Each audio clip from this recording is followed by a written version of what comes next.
Okay, so today we're really diving deep, like Yeah. deep in some pretty intense New Testament territory. Yeah, buckle up. We've got this Bible study with us. It's called Go All the Way, Lesson 74. And it zeroes in on a super key passage in Galatians, chapter 5, verses 10 through 12. Heavy stuff. Yeah.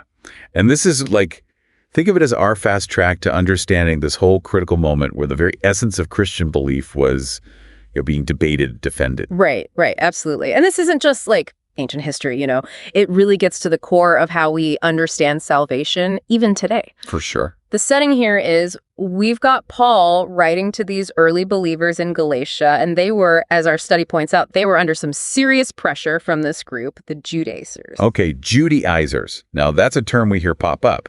So who exactly were they, and what was all the fuss about? Like, what's our main goal in digging into all this today? Yeah, good question. So basically, the Judaizers were Jewish Christians who were saying, hold on, Gentile converts. You guys need to follow certain Jewish laws and customs, most notably circumcision on top of your faith in Jesus, if you want true salvation, that is. So it's like, you got to do this and this. Yeah, exactly. Okay. And our mission today for you listening is to really grasp the power of Paul's response to this. I mean, he's pushing back hard against this idea of piling on these legalistic requirements onto this free gift of salvation that you get through faith in Christ. And we want to see why this whole debate was so crucial back then. And more importantly, what it can teach us today about how we understand grace, how we understand salvation, and keeping it clear. Avoiding these, as our study calls them, detours. Avoiding those detours, yeah. Yeah. So it's like Paul saying, hold on, wait a minute, that wasn't part of the deal. Right. So let's get into these verses, right into the text. Yeah. Verse 10 starts with Paul expressing his confidence. What jumps out at you about that? Well, the really striking thing is where he puts his confidence. He says, I have confidence in the Lord that you will take no other view. And what our study highlights here is, his trust isn't in the Galatians themselves. Right. Some commentators have pointed out how, they were easily swayed, kind of uncertain. His confidence is rooted in God, in God's power to guide them to the truth. And then he adds this pretty stern warning, right? He says, the one who is troubling you will bear the penalty. Oh, yeah. That does sound serious. Is one who is troubling you. Is he calling out a specific person, or is it more like a general movement? Good point. Now, the study points out that the Greek word here for troubling is in the masculine singular. So, it suggests that he might actually have a particular individual in mind, someone who was really the main instigator behind this legalistic teaching in the Galatian churches. Interesting. Yeah, that language about facing a penalty, it definitely shows how seriously Paul took all this. He saw it as something that was really undermining the true gospel and leading people down the wrong path. Yeah. Like a real spiritual troublemaker. Yeah, exactly. Okay, so then we move to verse 11, and this is where Paul gets pretty personal. He brings up circumcision. Why does he bring that into the argument? Well, this is a key moment in his defense. He says, but if I, brothers, still preach circumcision, why am I still being persecuted? And the source points out here, get this, the Judaizers were spreading a rumor that Paul himself had changed his mind. Oh, wow. That he was now saying circumcision was needed, along with faith in Christ. So Paul's like, no, absolutely not. That's pretty sneaky, trying to make it sound like he supports their view. All right, it was a tactic to, undermine him, take away his credibility. Yeah. But then Paul hits them with this really sharp logic. He's like, if I were teaching that circumcision was necessary for salvation, the people who are pushing for it, these Judaizers, their allies, they wouldn't have any reason to be persecuting me. The fact that I'm still facing opposition, that I'm suffering for proclaiming salvation through the cross alone, that's proof my core message hasn't changed. It's like he's saying, hey, if I agreed with you guys now, why are you still coming after me? Yeah. That's a really strong point. It's like actions speak louder than words. Or in this case, persecution speaks louder than rumors. Exactly. Okay. And then he goes on to talk about the offense of the cross.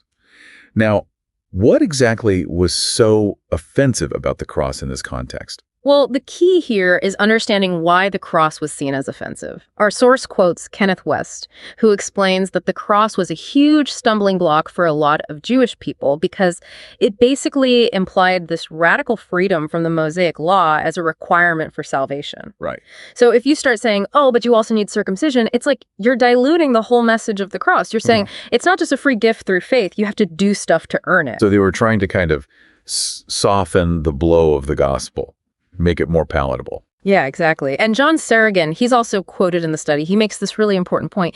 He says, if the message isn't, if it doesn't have a bit of an edge to it, if it's not offensive to some people, it might not be the real gospel. Ooh, that's interesting. There's this human tendency, to want to contribute to our own salvation, to feel like we have to earn God's favor. Oh, yeah, for sure. But the gospel, it declares that we have nothing to offer. It's all about what Christ did on the cross. And Paul, he was constantly persecuted for sticking to that truth, that idea that, we can't earn God's favor. We just have to humbly accept what Christ did for us. That really clashes with our desire to be self-sufficient. It steps on some toes. Oh, yeah. Okay, so that really clarifies why this was such a huge deal. Yeah. Now we get to verse 12. And, well, Paul gets pretty intense here. He basically says he wishes that those who are messing with the Galatians would emasculate themselves. Yeah, there's no other way to put it. The study even mentions the more direct translation from the Net Bible. Castrate themselves. Yep.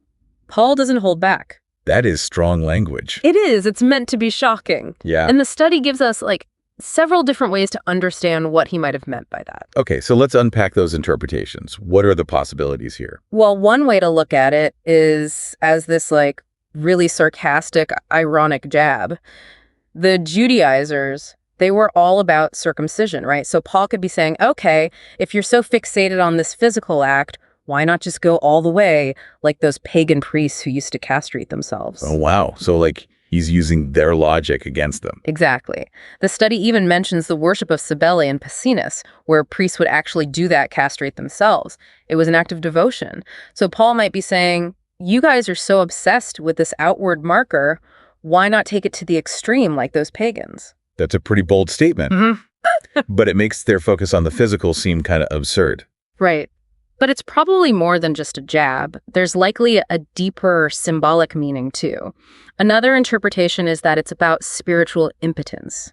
So just like, castration would make someone unable to father children, Paul could be expressing this wish that these false teachers would be unable to spread their harmful teachings, like their message would be cut off and wouldn't be able to continue. Right, like their ideas would die out. That makes sense symbolically. Exactly. And there's this layer of biblical irony, too, that's really interesting. The study points out that in Deuteronomy 23.1, it actually says that men who have been castrated, they're excluded from the assembly of the Lord. Oh, wow. So if the Judaizers took their own emphasis on the physical to such an extreme, they would actually disqualify themselves. Exactly. It's like their extreme focus on a physical act would backfire on them based on their own strict interpretation of the law. That's fascinating. And Kenneth Wust, he has this perspective that's really important. He suggests that to Paul, when circumcision was used this way, to manipulate and control people, it was no longer a meaningful religious act. It was just a physical thing, no different from those pagan mutilations. So it became meaningless. Right. And the Galatians, by focusing on this outward stuff, on glorying in the flesh, as Paul puts it, they would be going back to the way they used to think before they knew Christ, back to a kind of bondage. It's not just about adding a rule, it's about missing the whole point. And maybe even going backwards spiritually. Exactly. Wow. Okay, so the study wraps up this section by bringing in Philippians chapter 3, right, where Paul talks about these mutilators who are insisting on circumcision for salvation. Yeah, and there he contrasts them with true believers, the ones who worship by the Spirit of God, who trust in Christ, and who don't rely on their own efforts or rituals. And Paul had quite the background to really emphasize this point. He was circumcised, a pure-blooded Israelite, a Pharisee, super zealous for the law. Oh, absolutely. He lays out his whole religious resume to show that even with all of that, all those credentials, he now sees it as worthless compared to knowing Christ. Yeah, worthless compared to the righteousness you get through faith. That's a powerful statement. It is. It's a complete transformation in how he understands what matters to God. Okay, we've covered a lot of ground here. Just 3 verses, but so much depth. It's packed, yeah. So for everyone listening, let's bring it all together. What are the key takeaways from this deep dive into Galatians 5.1012? Well, the main thing is Paul's powerful defense of the core of the gospel, that salvation is a free gift. It's all about grace, and it comes through faith in Christ alone. No strings attached, no extra requirements, nothing like circumcision. Right. And those who try to add those requirements. It's not just a minor disagreement. It's a dangerous distortion of the gospel. It gets in the way of spiritual growth, and Really, it diminishes what Christ did for us on the cross. It makes it seem like the cross wasn't enough. Right. So hopefully, listener, you've had a bit of an aha moment here. Understanding the historical context behind these really fundamental teachings.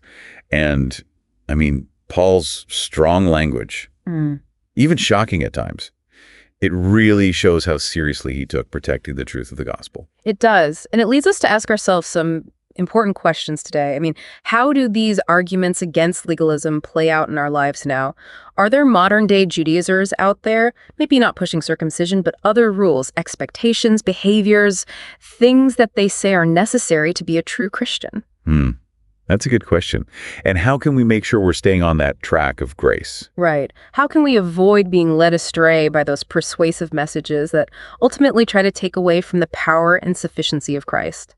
This deep dive into Galatians, it's an invitation to really examine what we believe, to hold on to the freedom we have in the real, authentic gospel. That's a great reminder. Thanks for taking this deep dive with us. My pleasure. And to all our listeners, keep thinking, keep exploring, and we'll see you next time on The Deep Dive.